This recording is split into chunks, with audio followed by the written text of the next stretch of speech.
정부가 최근 생활형 숙박시설, 이 생숙을 주거 용도로 활용할 수 있게 지원하겠다고 밝혔습니다. 생숙은 코로나19 기간 집값이 급등하고 주택 규제가 심해지자 편법 주거 상품으로 각광을 받았죠. 이후 정부가 불법 전용을 엄단하고 제재 움직임을 보이면서 수분양자 중심으로 반발이 거셌는데요. 결국 정부가 기존 생숙 한정으로 오피스텔로의 용도 변경 퇴로를 열어줬습니다. 자세한 내용 박동준 기자와 함께 짚어보겠습니다. 어서 오세요. 정부가 지난주죠. 한시적으로 기준을 완화해서 생활형 숙박시설 용도 변경을 할 수 있게 만들어줬습니다. 우선 이 생활형 숙박시설이 무엇인지 설명을 해주시죠. 네, 생활형 숙박시설, 줄여서 생숙은 지난 2012년에 도입된 제도입니다. 외국인 관광객 증가로 장기 체류 숙박 수요가 늘면서 숙박시설에서 취사가 가능한 것이 특징입니다. 숙박시설이라 주택에 비해 각종 기준 등이 완화되는데 부동산 급등기 주거 목적으로 분양받은 사람이 많습니다. 종부세와 양도세 대상도 아니고 전매도 가능해서 시세 차익을 노린 뭉칫돈도 몰렸습니다. 인허가를 받은 시설물을 다른 목적으로 사용을 하면 불법인 것으로 알고 있는데요. 정부에서 단속이나 규제는 없었습니까? 네, 정부는 지난 2021년 생숙을 숙박시설이 아닌 주거용으로 사용하는 불법 전용을 막기 위해 대책을 발표했습니다. 실수요자 피해를 최소화하기 위해 오피스텔 용도 변경 시 기준을 한시적으로 2년 동안 완화해줬습니다. 용도 변경 특례는 지난해 10월 종료됐고 숙박업 신고 기간을 감안해서 1년 동안 추가 유예 기간을 줬습니다. 이후 오피스텔로 변경하지 않은 생숙이 숙박업 등록을 하지 않으면 매년 공시지가 10%를 이행강제금으로 부과하기로 했습니다. 이행강제금 부과는 지난 15일부터 적용돼야 했습니다. 공시지가 10%를 매년 내야 하면 부담이 클 것 같은데요. 과태료 부과 대상은 어떻게 될까요? 네, 전국적으로 허가를 받은 생숙은 18만 8천 실가량 됩니다. 현재 사용 중인 곳은 12만 8천 실이고 이 가운데 숙박업 등록을 하지 않은 5만 2천 실과 공사 중인 6만 실 등은 주거 전용 가능성이 있습니다. 하지만 숙박업 등록은 일정 규모 이상 등 전제 조건이 있어서 개별실 소유자가 하기는 힘든 상황입니다. 예를 들면 30세 이상을 보유하거나 아니면 한 계층 전체를 가지고 있어야 하는데 이 때문에 숙박업 신고가 개인이 하기에는 힘든 상황입니다. 오피스텔 용도 변경도 주차장이나 복도폭 등 시설 기준 차이로 애로사항이 있습니다.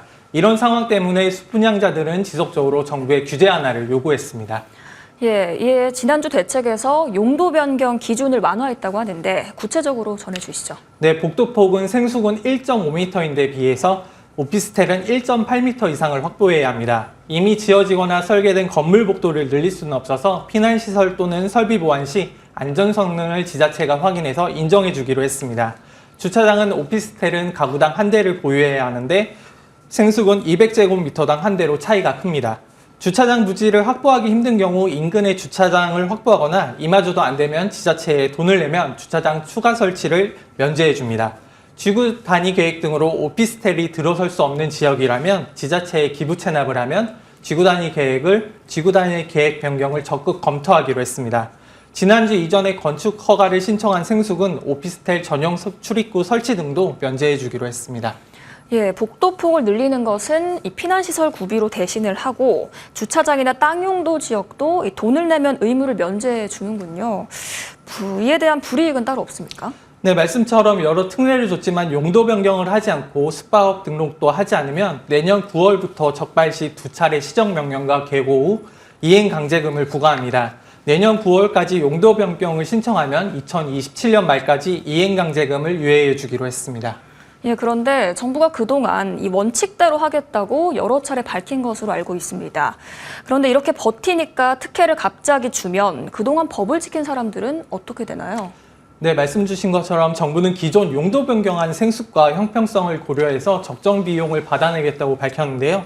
다만 말씀처럼 법이나 정책 일관성 관점에서는 나쁜 선례를 남겼다는 지적이 나옵니다. 이해관계가 일치하는 다수가 모이면 법을 어겨도 정부가 구제해 준다는 거죠. 관련해서 전문가 말 들어보겠습니다. 기존의 생숙을 오피스텔로 변경하는 조치는 선의의 피해자를 구제하는 측면에서는 바람직하지만 동시에 목소리를 높이면 각종 예외를 둬서 법적 안정성을 해치는 또 하나의 선례를 남겼다고 볼 수 있습니다. 네, 생숙 제도 자체를 두고 회의적인 목소리도 나오는데요. 정부가 주거 전용을 막기 위해서 생숙 건축법을 고쳐서 개별 분양을 금지하기로 했는데 그러면 개인이 생숙을 숙박업으로 활용할 수 있는 길이 막힙니다. 이미 에어비앤비 같은 공유 숙박이 호텔 같은 숙박시설을 점차 대신하고 있는 시대에서 규제 강화로 생숙이 숙박시설로서 경쟁력을 갖기 힘들다는 전망도 나옵니다. 예, 생숙 용도 변경 기준 완화에 대한 내용 짚어봤습니다. 오늘 말씀 잘 들었습니다.